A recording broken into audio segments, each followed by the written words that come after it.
And we are live right on the dot. That's awesome. Wow, I don't think we've ever been this early before. I don't think so either. I'm That's very awesome. proud of us. So, hello everyone, and welcome to our second edition, our part two of OCD, suds, and dating. Mhm. We're going to introduce ourselves, and I think we're going to jump right into the topic because we have a ton of questions or topics that we didn't get to last time, and also my brain has been spinning about it. So my name is Neil Hemmer. I will be your quote unquote host tonight, except we're really all hosting. There's only three of us. So my name is Neil Hemmer.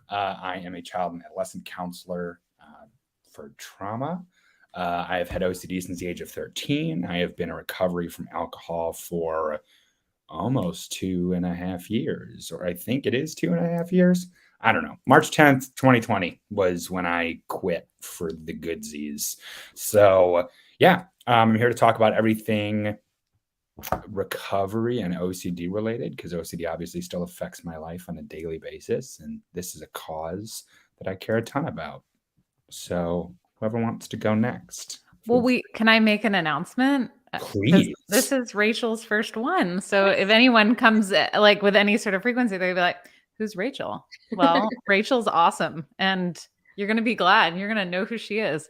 But no, I just wanted to give you an opportunity to introduce yourself, like formally to anyone who's even been here before. Yeah, Yeah, Rachel, let thank yourself you. shine. I am so excited to be here. It is my first Compassionate Connections.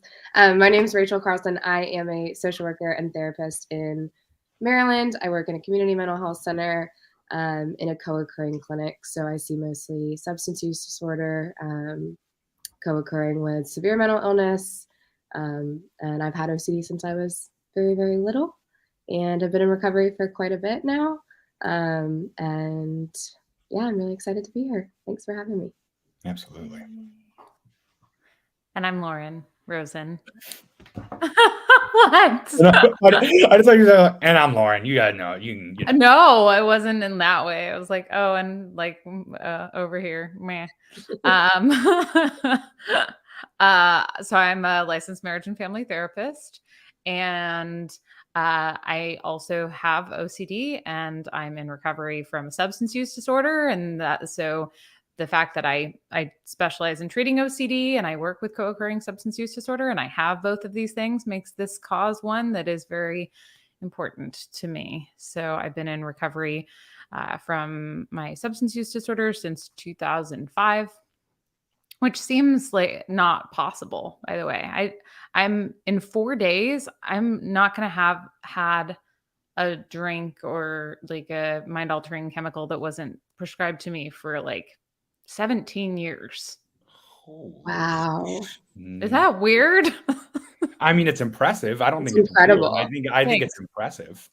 Well, just it's wild because it went by so fast. But yeah, so I'm very grateful for that. And in addition to that, I entered recovery like into the recovery process with OCD in 2010. So it's 12 years, which is crazy too. Just in Dang. terms of time, it's crazy. Okay. Apparently that's my favorite word today. So Crazy. Time is moving so fast. it Um, This is. is crazy. Lauren, can you do myself and I guess the audience a service and explain what compassionate connections is? Because I feel like you say it so much more eloquently than I do. Well, Um, thanks. and of course, I flubbed the intro because I was like, we're going to talk about OCD and dating. Welcome. Here we You are. Let's crushed get it, right dude. into it. And I was like, oh, wait a minute. For people who are joining us for the first time, they should probably know what we're doing and why we're here. And you say it so much better than me. Well, I don't know that I do, but I will give it my best. For anyone who is tuning in, Compassionate Connections is an initiative that was started by OCD Gamechangers probably about a year and change ago now, right? Yeah. Yeah. Um, and the focus is on talking about co occurring OCD and addictions of all sorts, and to provide a forum for people to come and to have a sense of community, because these disorders are both individually so stigmatizing and certainly even within each of the individual recovery communities, there's not a lot of necessarily overlap and understanding. So we wanted to create this space where we talk about different issues that impact people with OCD and addiction. And that's why we're here. And so, but I did like something that Neil mentioned last time is we really want this to be as collaborative a process as possible.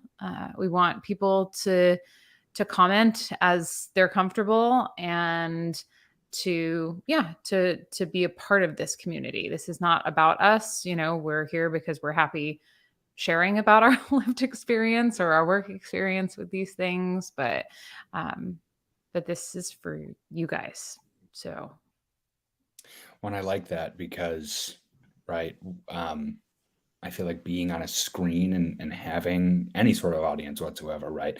People believe that we are unique, right? And I think that this initiative was formed off the fact that we all came together and we're like, we're not unique, right? We have this whole group of people that we love and respect and cherish and collaborate with all the time who have struggled with these same things. And so I bet the rest of the community is struggling too. And if we're comfortable, we should be able to share. I have always been also, like, throughout Compassionate Connections, I've been flabbergasted at people's ability and willingness to share their personal stories and their personal struggles, just to either help keep the conversation moving or because they need to get it off their back or because they're genuinely curious about our thoughts on those things. It's been awesome. It's been very cool. Very, very cool. Yeah. So, and for whatever it's worth, I think it's important to throw out numbers sometimes because of the amount. It's not just that this group of people came together. We knew also that this was an important thing to talk about because of the co-occurrence numbers. So if you look at the general population, 2.3% of people will have OCD over the course of their lifetime. If you are looking at a population of individuals with substance use disorder, depending on the study that you're looking at, because that number ranges pretty widely, but the common number that you see is in the like late 20s in terms of prevalence, like 27%. There's also, I was just at the Riley's Wish conference. The Riley Wish lectureship. Yeah. And one of the, there was a neuroscientist there who was talking about the fact that she had numbers up to like 50% of men with substance use disorder will have co-occurring. Yep. Congratulations, Neil. You won. I get the highest percentage. You did. But huge percentage with veterans. And then when we look at people with substance use disorder, that's roughly 11.4% of the population will have a substance use disorder. But then when we look at people with OCD, within the population of people with substance use disorder, it's much higher than that. And I'm now just totally blanking on that number. And it just...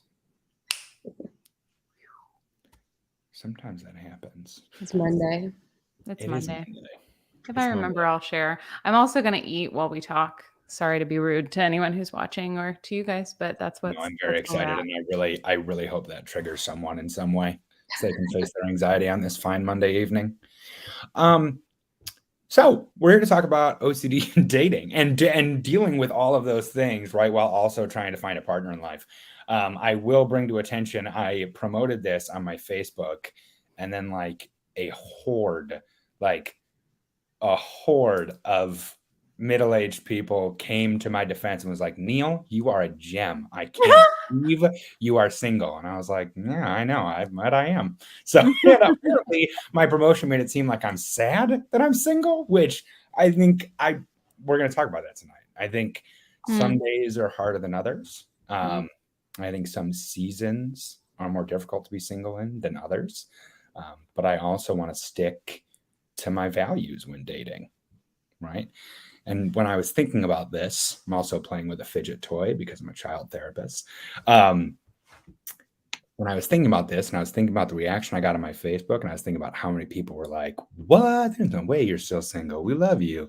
I was thinking about, we are always told when we are going through OCD treatment, at least I've been told this innumerable amounts of times, to live out my values, right? And don't let OCD get in the way of that, right? I have to live a values-based life.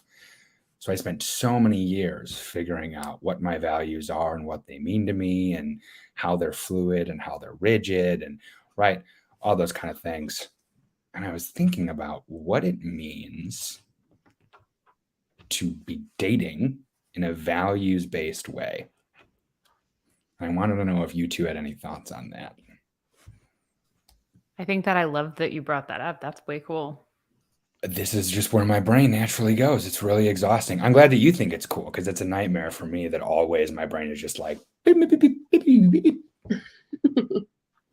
It makes me think of the idea of, you find someone who doesn't make you sacrifice your values, right? Isn't that the ultimate goal, that you would find someone who either contributes to your values or shares your values,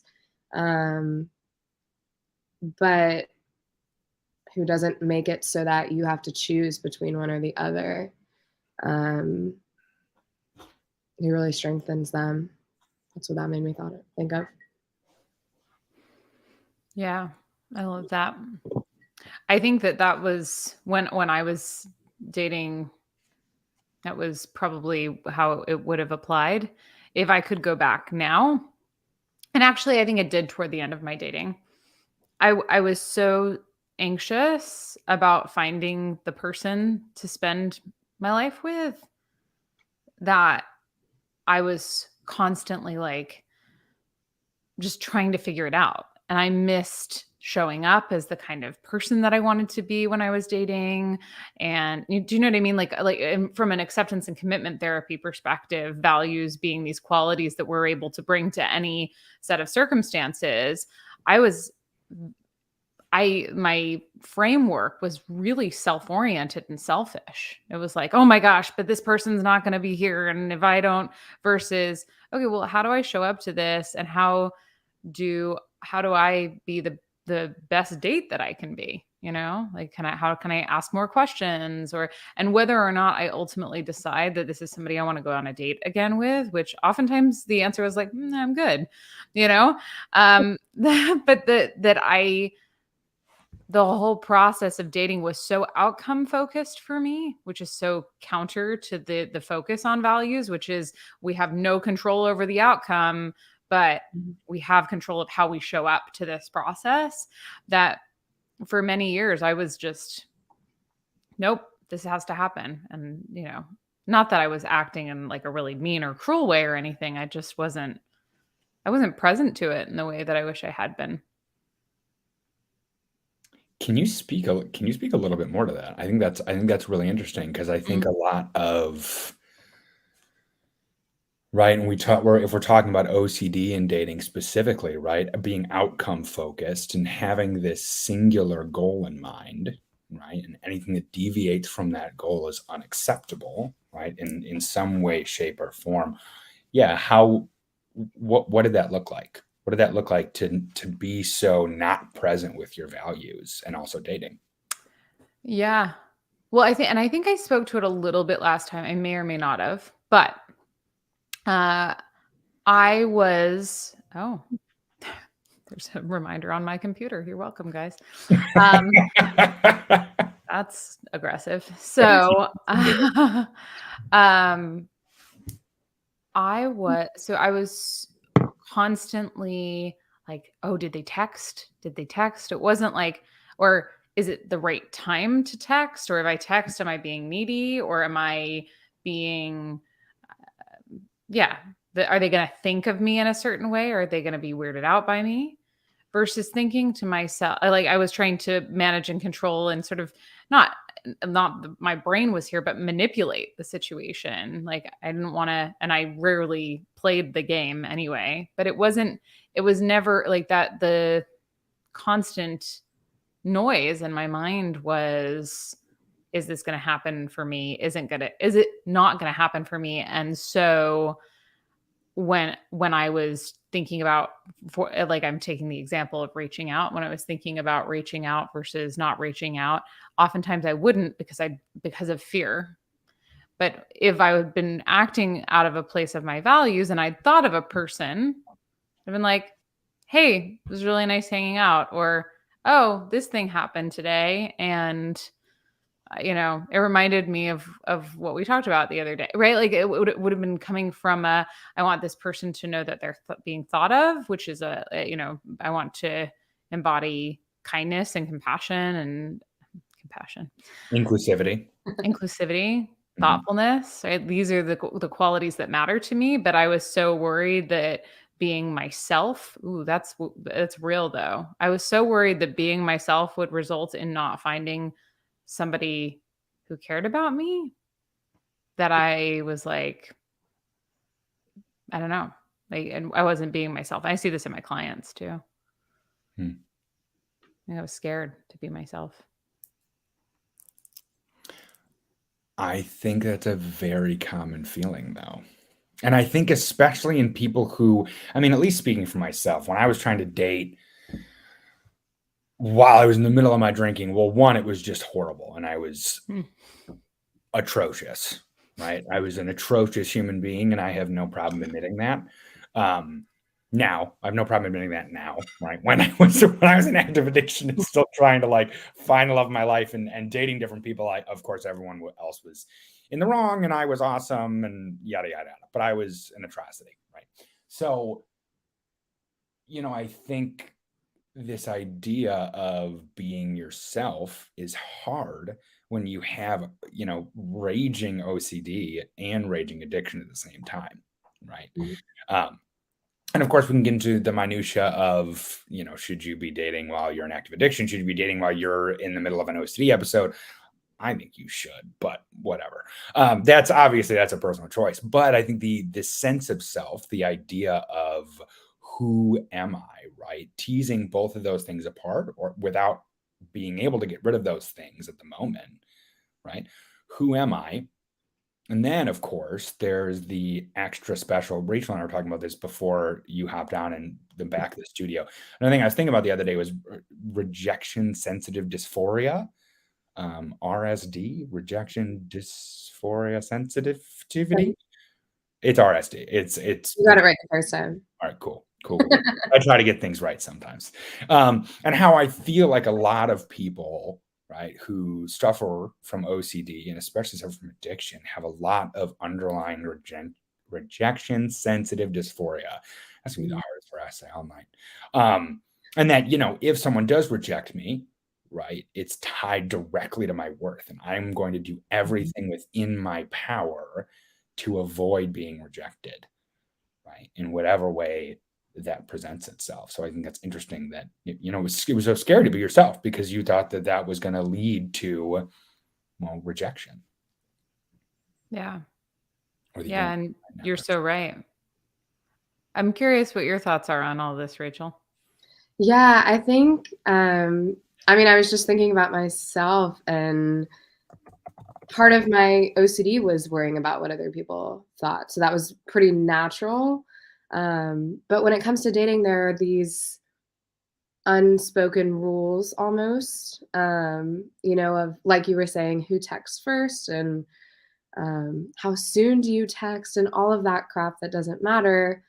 But it feels so important, especially when it's tied to the OCD piece. And so, I think in that sense, sadly, it had me moving the opposite direction from my values because I was trying to be likable and be lovable and find somebody, and not focused on, who is Rachel and who can love Rachel for who I am.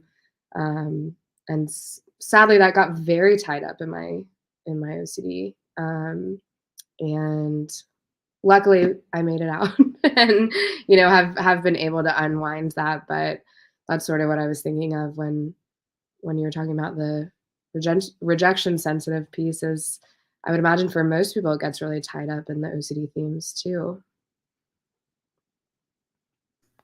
Yeah, I think you're absolutely right. And I also think that with the continuum of people who have OCD to generalized anxiety disorder, the fact of the matter is we are an anxious lot of people, right?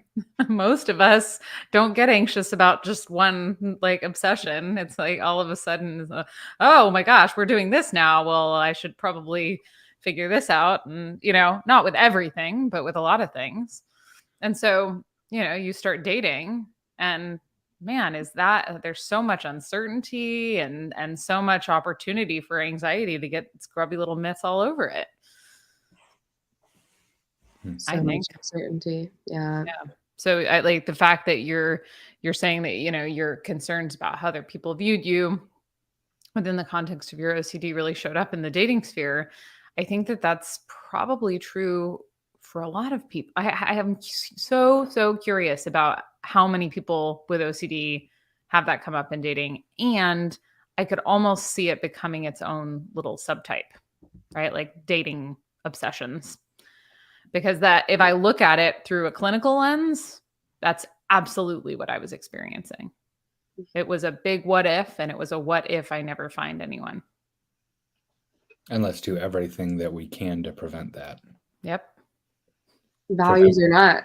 Yeah. The values go out the window, sadly, in that Right. circumstance, because, well, I guess the value of not being alone feels like the most important in that sense. Well, and I think the fear overrides the values too. Yeah.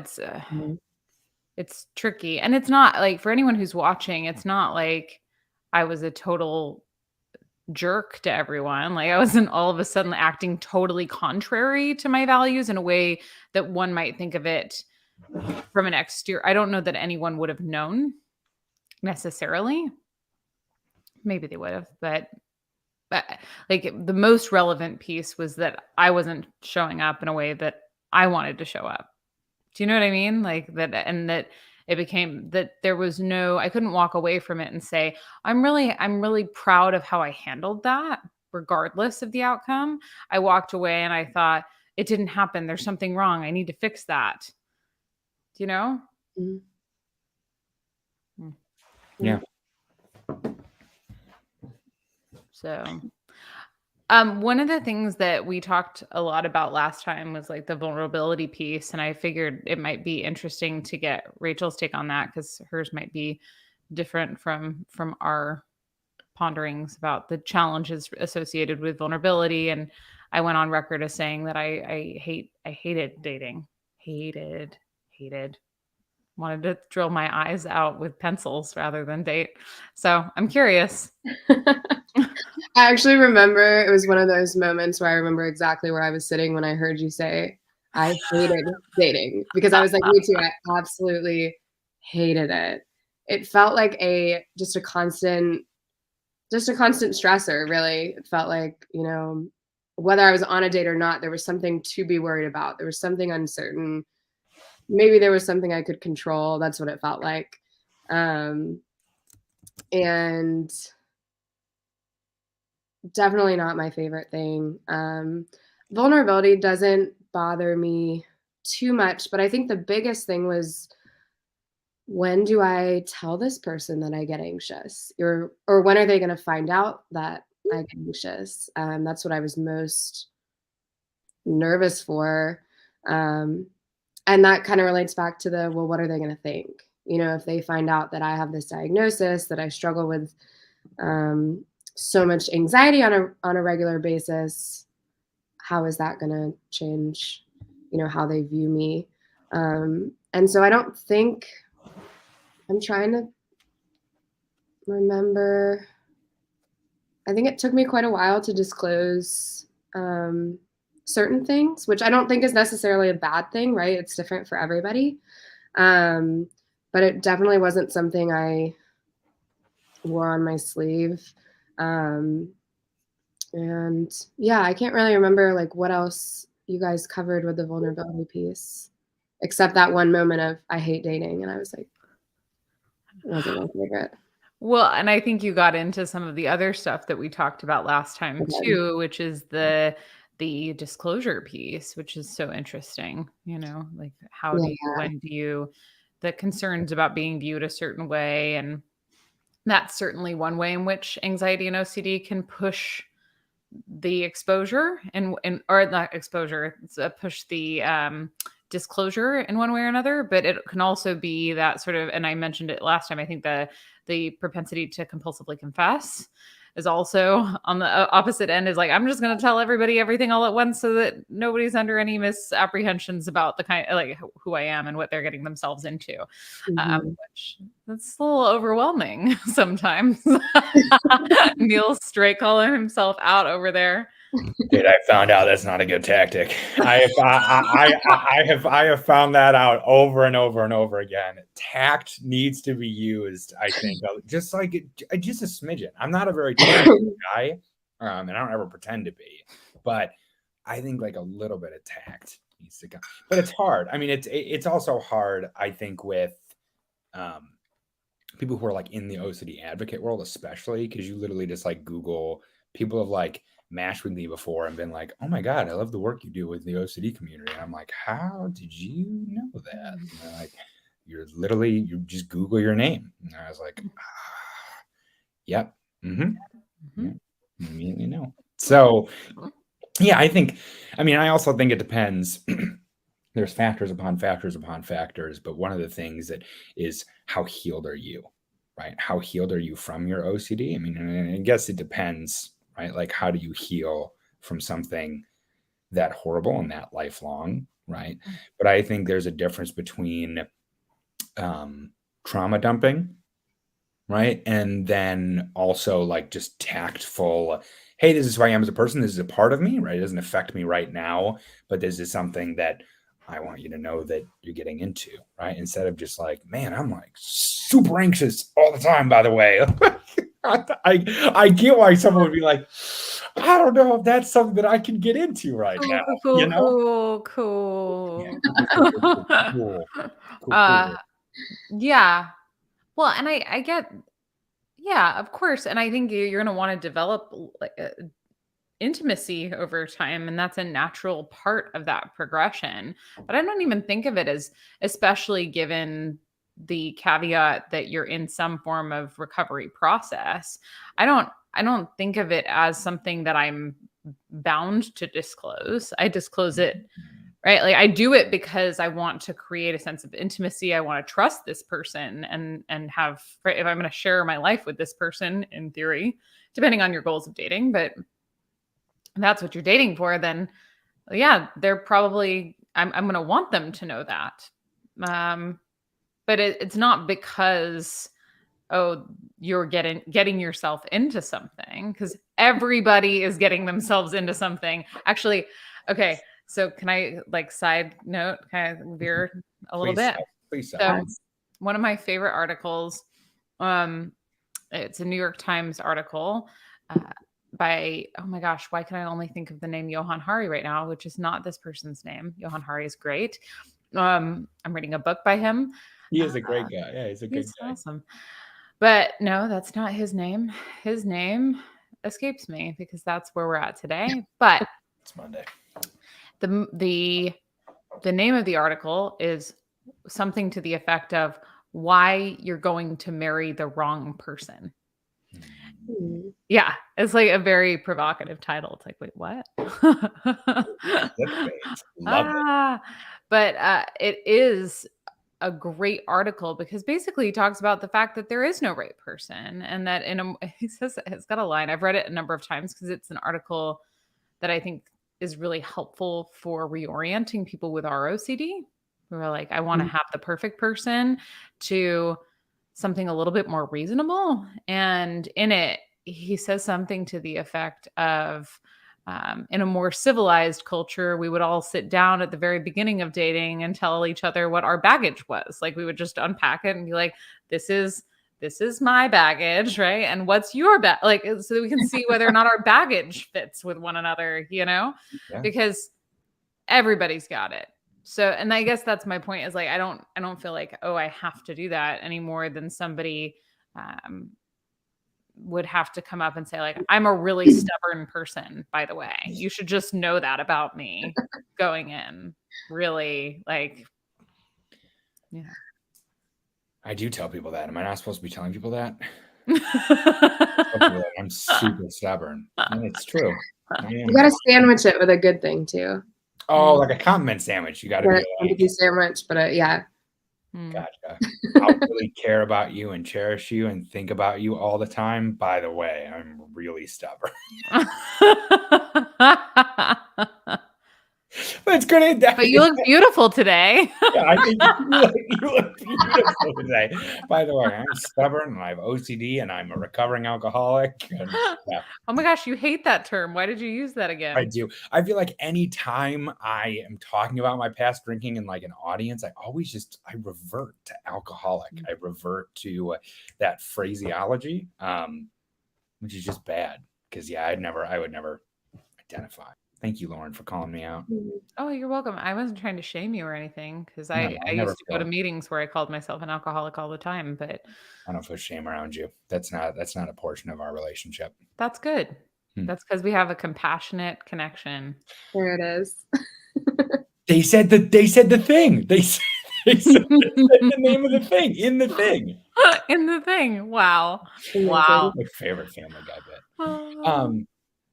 Okay, so I I know we went off the rails, but I do think that that's super important to recognize that this is not just for people with OCD and addiction. And there are pieces of it that are a little bit more challenging because of the stigma that exists in sharing that information with people, not because you're alone or broken, because you bring things into a relationship. That's just called being a human. True. Yeah. True. So I was the thing I was thinking of, hold on, I had it, was you killed me with the compassionate connection, Neil. I wonder if I am kind of thinking about myself and wondering if I think that might have been a distinction of when I felt like I was in recovery from OCD, was when I could say, here's what I bring to the table, and OCD is included in that. But I'm kind of okay with that. And I know how to manage it. I know how to work with it. And it wasn't you're going to have to deal with this. I felt a little more in control of it, ironically. And yeah, I think that might have been kind of a recovery defining moment for me with dating. Yeah. I think that that's a really good point. Is it when you have it rather than it having you? Mm-hmm. Yeah. Speaking of intimacy and oversharing and progression and things. Sounds really exciting. Okay. Well, there was one topic that we didn't get to last time, or I don't think we got to, which is how important should it be for us that our partner understands our battles intimately? Did I ask that question last time? I might have. Did I not? I definitely didn't. Oh, no. This is a good one. It's a really good one. Yeah, I think I think about this all the time when I'm dating, is like, if this person has never been super mentally ill and never been locked up in rehab, I don't know if I can date them. Just kidding. That's not a prerequisite. I swear to God. But I think about like how, right, like how can you empathize, right? And I think that's really what the question is empathy important in a partner? Which it is. But I think especially in my earlier years of dating, when I was like going around, right, the ideal partner was someone who struggled with anxiety or knew what addiction was, and also had those similar battles, right? Do our demons play well together, right? Do our demons play well together? Do our angels play well together? How do those worlds mash up? So yeah, I wrote this question. I'd love to hear you guys' thoughts of how important should it be for us that our partner understands our struggles intimately. I have thoughts, but I'm curious to hear Rachel's thoughts. I think we're picking on Rachel because she's the new girl, and we're just like, Rachel, you go, you say good well, stuff. Also, I'm talking a lot, and nobody needs to hear more from me.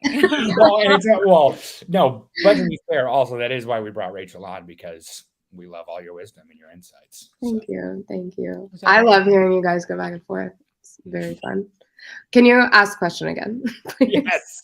Yes, I can. How important should it be for us that our partners intimately understand our struggles? Right. So that can be just OCD, that could be addiction too. Like, Mhm. Rachel, I know you work with a lot of co-occurring stuff, so I'd be interested to hear your thoughts. Yeah. So personally, I'll go personally and then therapist Rachel. um, Personally, I think it was important, not vital, for me to have someone who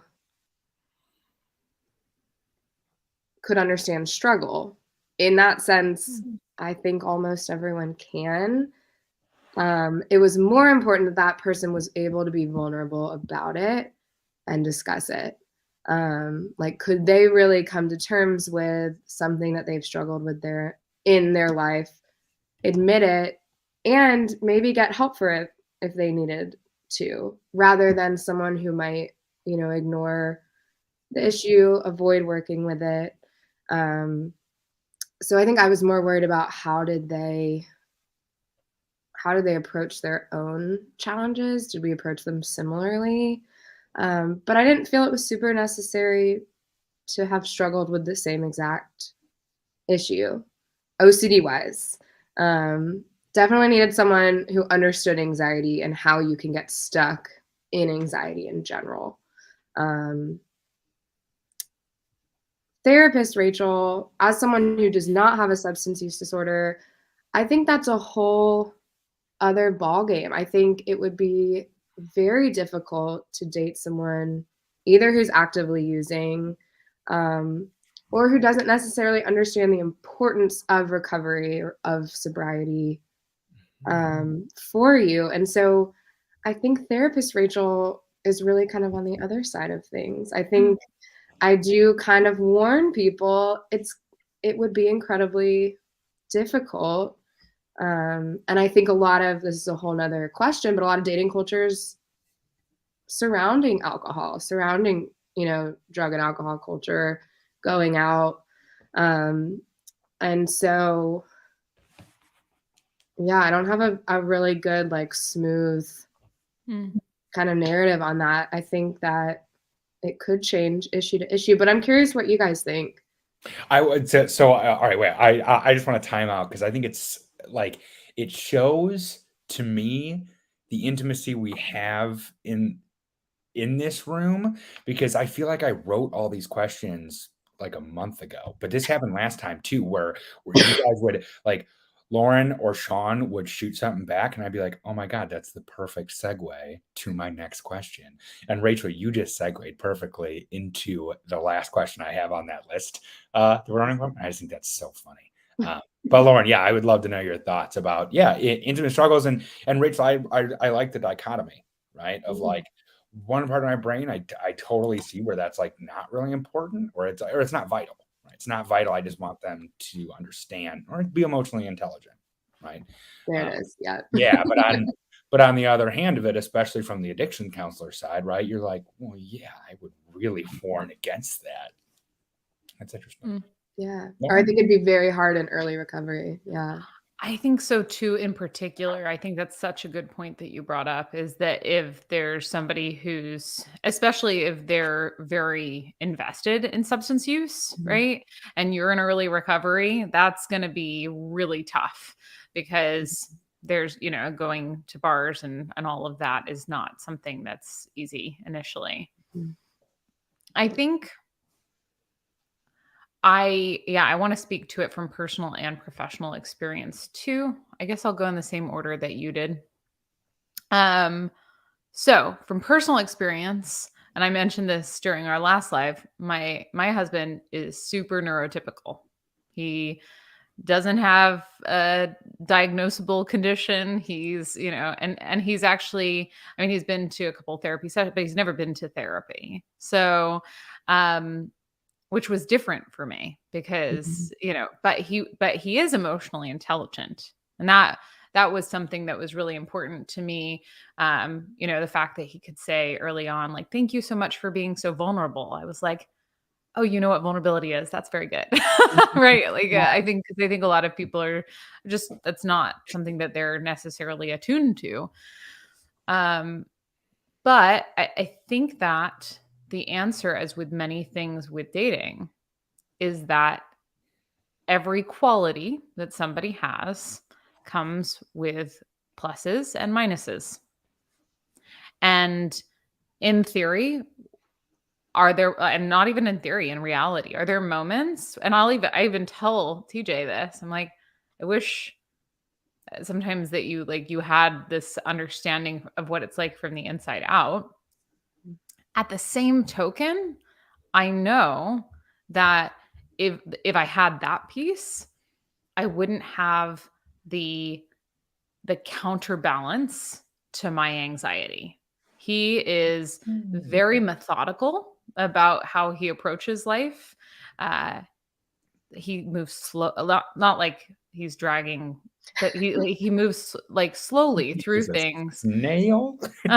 He's so slow.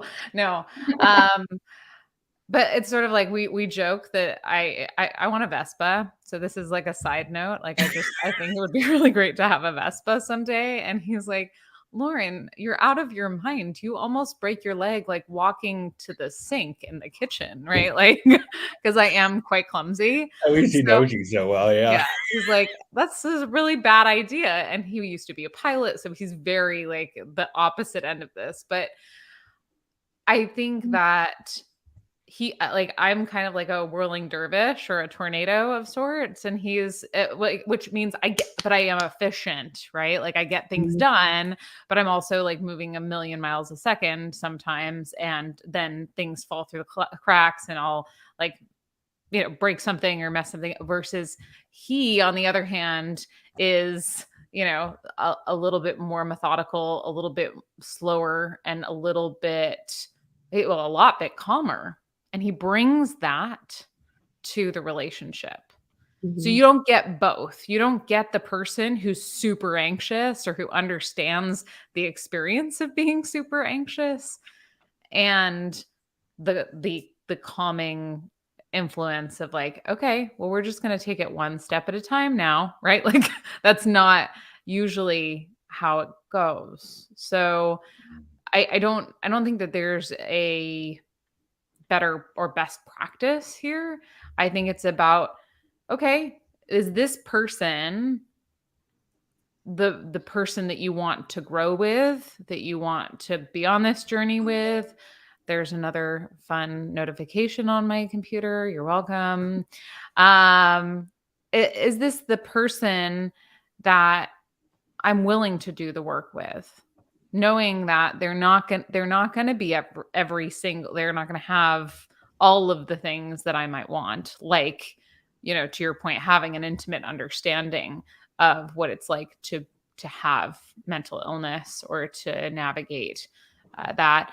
And simultaneously, to Rachel's point earlier, everyone has experienced struggle, and having the ability to walk through that, to kind of be brought to your knees in some respects, and having to sort of reorient to the world being completely chaos in your experience, is something that I know is important to me, or has been, and certainly the fact that my partner understands what that's like and has walked through that does allow him to empathize, even though he can't really appreciate the depths of the madness.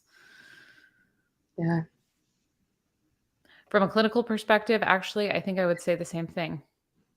I wouldn't say that in a session to somebody like, by the way, no, but I would say, By the way, my personal marriage is now going to be all your business. No, I would not do that. But what I would say is, when people are like, well, this is, like, is this the right person? Or like, should I continue to date them?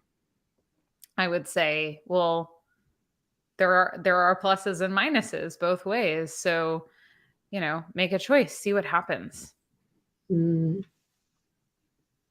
This is another reason why I love these things. And I was listening to both of you talk, and they were just like so many unknowns and so much uncertainty and so many dichotomies that I was like, wow, people who watch this who have OCD are not going to like our thoughts at all, because none of them are like, someone's going to come on here and be like, oh my God, I can learn all about like how to date well. Like with OCD, it's just like, nope, make a choice, see what happens. Actually, but I think that is how to date well with OCD.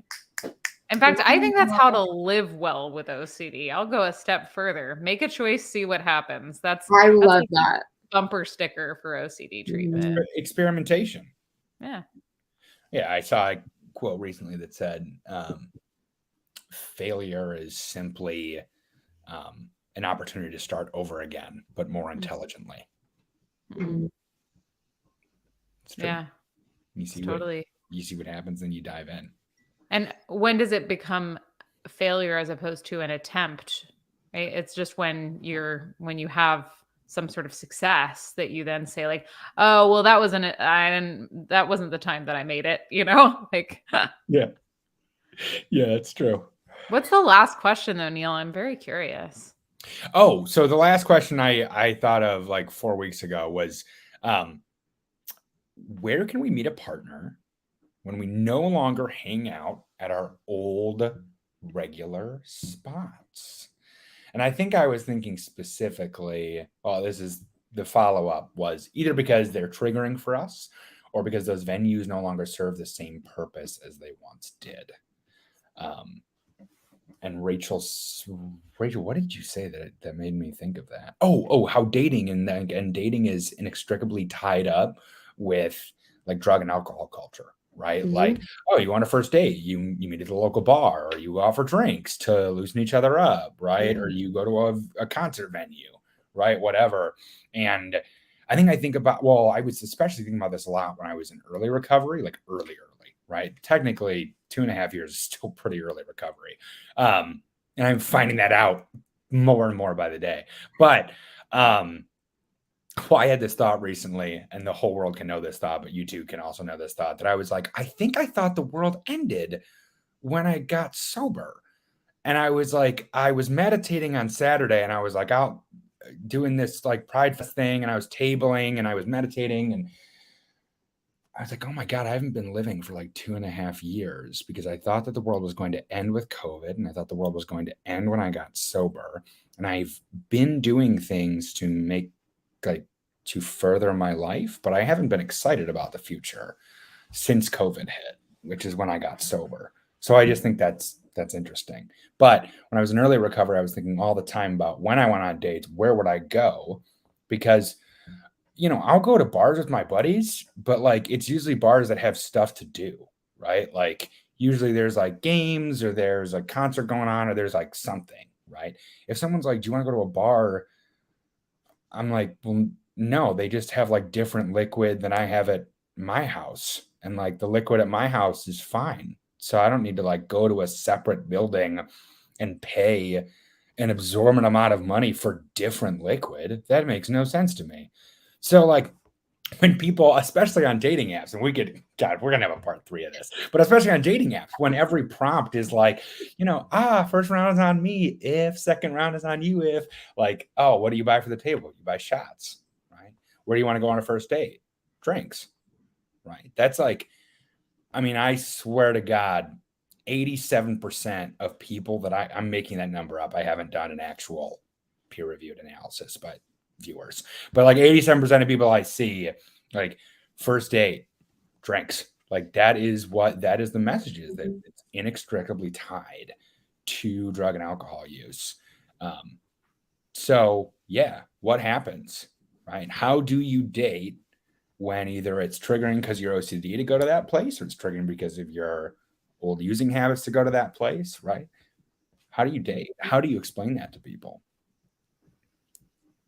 Now I'm just like, let's drink liquid somewhere else other than that specific building that you want to go to.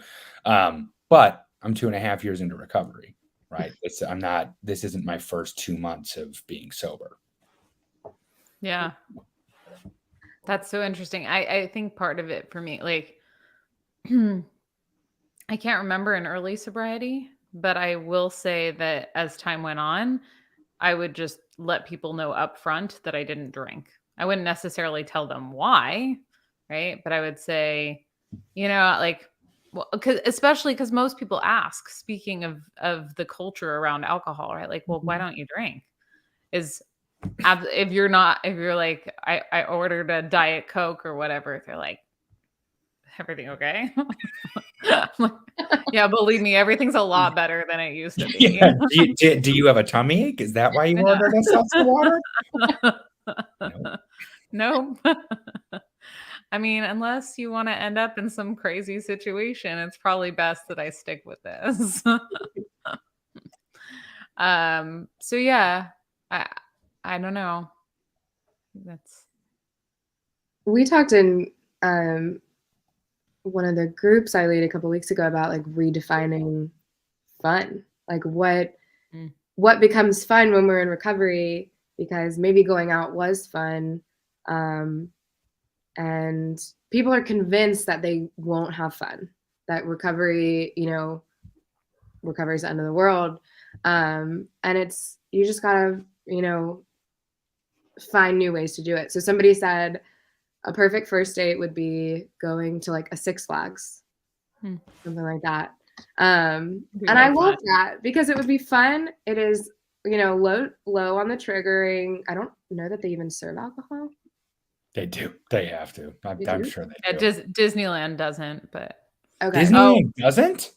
California Adventures does. Disneyland proper does, but only in the super special Epcot club. No. I'm talking about Disneyland, not Disney World. That's a whole different ballpark. I have no idea. Sorry, I was like, what? Disney World definitely serves alcohol. I was like, I've been to that place. No, Disneyland. They have like this super special Club 33, I think it's called, and you can order adult beverages there. But other than that, the Magic Kingdom itself is it's a no beverage zone, no adult beverage zone, I should say. But I love that though, redefining fun. Or mini golf. Someone said mini golf, and like as then it becomes a no-brainer. It's not an option. It's not a trigger, to some extent. And so I thought that was a really cool way of looking at that. And it weeds out people who are maybe, well, it can anyway, weed out some people who are like, oh, well, but I want to be getting drunk and, going to a party. You know what I mean? Yeah. Not necessarily. I mean, there's got to be some overlap. I want to say too, because I realize we haven't really spoken to this from the harm reduction standpoint, but I think even if you're working on your relationship with alcohol or substances, and that being around people who are really going to egg you on, or being in an environment like that is going to be a setup for you because you are anxious and you tend to drink more while anxious, that's finding other places becomes super important from that perspective as well. That it doesn't just have to be if you're sober or getting sober, that it could just be a reasonable thing to consider. If you, and then if it's an OCD trigger, then your date can be an exposure. Well, I was like, I mean, that's also why I wrote this question, because I remember, especially when I was like young and I was going through contamination OCD and like trying to date as like someone whose hands were bloodied and red all the time, and I constantly had to spend like 7 hours in the bathroom. I would go to less dirty places, and a lot of places are like now are tied to bad memories, because maybe I was suffering so much there, right, with my OCD, or I had so many intrusive thoughts. I go to a different church campus now because my religious curiosity happened at one church and I wanted to stay with that church, but then we opened another campus and I was like, I'm never going back to that other campus. Which is probably avoidance. I was gonna say. You're right. Well, but that's I get it though. I get it, and I love the that's what initially came up into my mind was emotional contamination for sure. Yeah. And what about emotional contamination related to bad dates? Maybe you don't go back because you had an experience with an ex there and you're like, well, I don't want it to go that way, so I better not go back there as a first date. Mm. Time to stare OCD right in the kisser. Is that an OCD thing? I should probably go back to therapy. I don't know. I treat any anxiety like, well, screw it. This is an opportunity for me to get better at feeling anxious, and there's no pitfall to me doing it except for feeling uncomfortable, which is important to my recovery. So here we go. True. So to keep on our like hour-ish mark, we're wrapping up in like 5 minutes, but I actually have one more question I want to ask. So we might run a little bit long if that's okay with both of you. Yeah. Or maybe we'll answer really quickly and we'll just be like, all right, bye everyone. When you said something that reminded me of a question that I had brought to the table earlier when I was just like, oh God, we don't have the list. We're going to wing it. And I was like, this is what I'm good at. So let's do it. This is going to be our last question. And I think it's interesting. So you said when you're going right, you got to weed people out. You can weed people out by, right? Maybe if they're so set on going to a bar or going to a place, right, that you know is going to be triggering, right? I mean, that tells you a lot about that person, right? And maybe it doesn't, and maybe people just really have preferences. Maybe they have a strong emotional connection to that one bar. I don't know, right? There's a million reasons why someone would want to go to this one place, right? But there's also a million reasons why you're not going to work out with someone you meet on a dating app, right? Or someone who, whatever, right? You're going to go on a million first dates before you find the person who you want to do life with, right? And that might be multiple people. Burnout in a dating app world and how to keep your self-worth protected while learning to live with the rejection. That's not a question, but that was an idea. And it was re-brought up when you said weed them out. And I was like, I bet I've been weeded out a bunch. And I can say, I'm sure I have, right? And I think that part of living in a dating app world, right, especially like these days when COVID and yada, yada, and monkeypox or something. Oh, yeah. Chicken pox, not chicken pox, monkeypox. Right, like random things viruses are raging, right? Dating apps are a safe option for people, right? So often you get rejected and you get no answers, right? A lot of times people are just like, unmatch, which then you have to live with that, right? And for someone who maybe has rejection sensitive dysphoria or just, right, they're tying their self-worth to either their success or their learning experiences in dating. You're OCD, you're ruminating. How do you do it? How do you survive that burnout? How do you detach and compartmentalize your own personal self-worth with that of people who maybe you had to weed out, right? Because they still are actively using too much, or they don't follow the same harm reduction program you do, or they don't have any emotional intelligence and they don't like OCD, right? Maybe they hate people with OCD. I don't know, right? Wow. Yeah. There's got to be someone. There's got to be someone in the world who's in their basement like these OCD people are ruining the world. They're like reading a dictionary and are like, I'm going to find the answers to why this is true. Yeah. Right? Yeah. What if you run into that person on a dating app? How are you going to handle that rejection? I think it's really important in the dating process, regardless, whether it's dating or online or not, to recognize the words. Dating is hard because it's not so often when people, or always when people decide that you're not the person for them, it's not about you. It's never about you wholly. It's always about are you a good fit for that person? So I'm not saying, obviously, there are things that are going to make somebody more or less socially, I don't know, versed. and more or less, that are perhaps going to put people off more generally. But I think by and large, if you're a treasure like Neil Hemmer is, according to all of his Facebook friends and us, um, um, that recognizing that it's not about you, it's about like, is this person is saying, do I want to spend my life working on things with this person? And there are a million reasons why you don't fit that mold for somebody that have nothing to do with you, that maybe your most prized quality, that they're just like, that's not for me, And so don't give that up, because then you're going to end up being with the person who's, I don't know. Yeah. Well, then you are kind of transforming yourself. Like we talked about at the beginning, right? Yeah, exactly. Any final thoughts? Yeah. Do you guys have thoughts on that one? Oh, I've totally compartmentalized that. I mean, not always. I think the last few days. Oh, Rachel's laughing because I texted her about it, and I was like,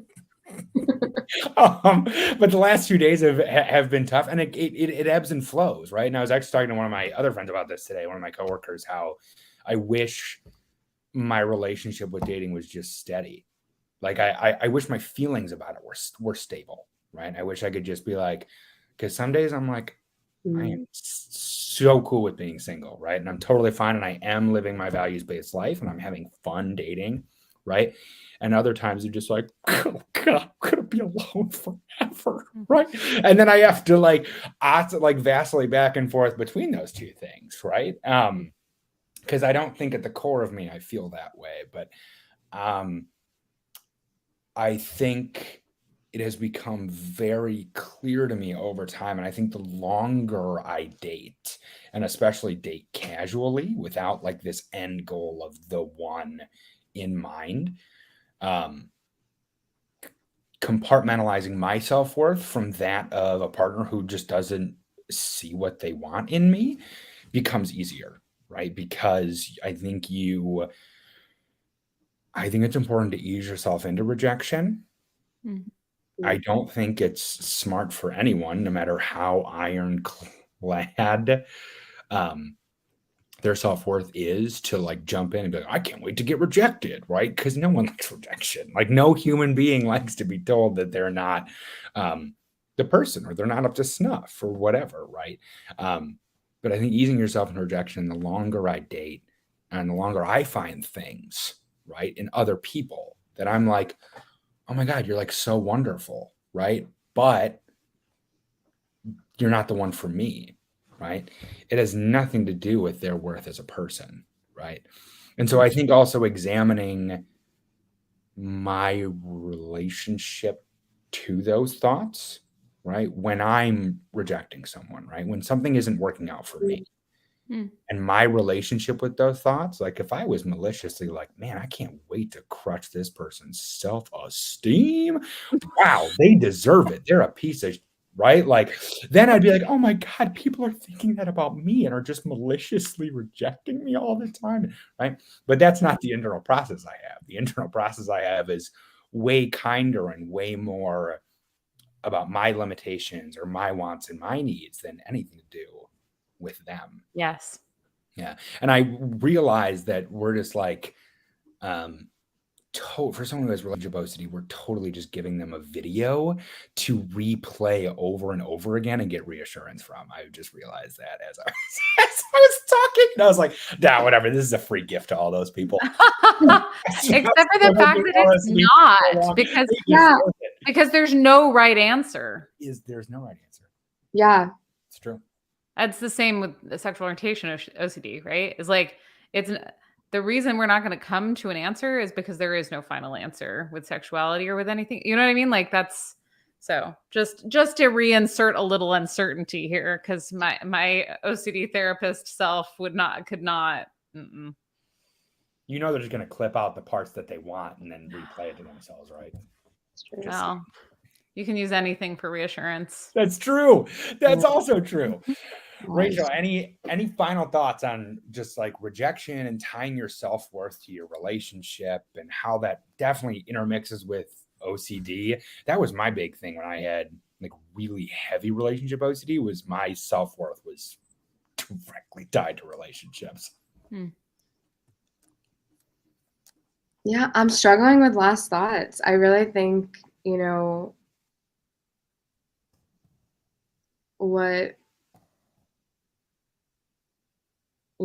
I really think what Lauren said kind of hits it. I think finding that person, not necessarily the right person or the wrong person or the right way to date or the wrong way to date. You know, it's about finding those values. It's about finding, you know, someone that you can compromise with, that you can communicate with, much more than anything about you personally. And I also love that you said, you know, examine how you rejected someone. Was it because you absolutely hated them, or was it because it just wasn't the right fit? And give yourself that same grace and that same compassion. Yeah, because I think it's so easy to turn it back on people who reject us, to be like, they're evil and monsters. And right, it's just like, no, they're probably the very same sweet person you were talking to, and they just found something that didn't work out for them. Right. Oh, well. All right, friends. I'm so glad we got to have this this conversation, you guys, and I'm looking forward to next month. Wait, when are we doing? Because it's not going to be. It's not the first Monday, because the first Monday of July is the 4th, and no one's going to watch us if we go on. No, so we're going to be meeting on the 18th at our regular time, 5 p.m. Pacific, 8 p.m. Eastern, and everything in between. And we're going to be talking about actually OCD and substance use disorder and becoming a therapist. Yay! Which means you're going to hear more from us. And Lori Johnson is going to be with us. And I think Dr. Patrick McGrath is going to be back with us. He's making his a return. Yeah. Right? Anyone else that I'm not thinking of? That's who I remember RSVPing so far. But yeah, so you, me, Lori Johnson, Dr. Patrick McGrath, and I think that's it. Yeah, and Rachel. Rachel, you're coming. Yeah. I think so. And Rachel. Yeah, so we will have 2 other panel members hop on with us. Guys, we really appreciate you watching, listening, commenting. And yeah, we hope you join us next time. Bye. Bye.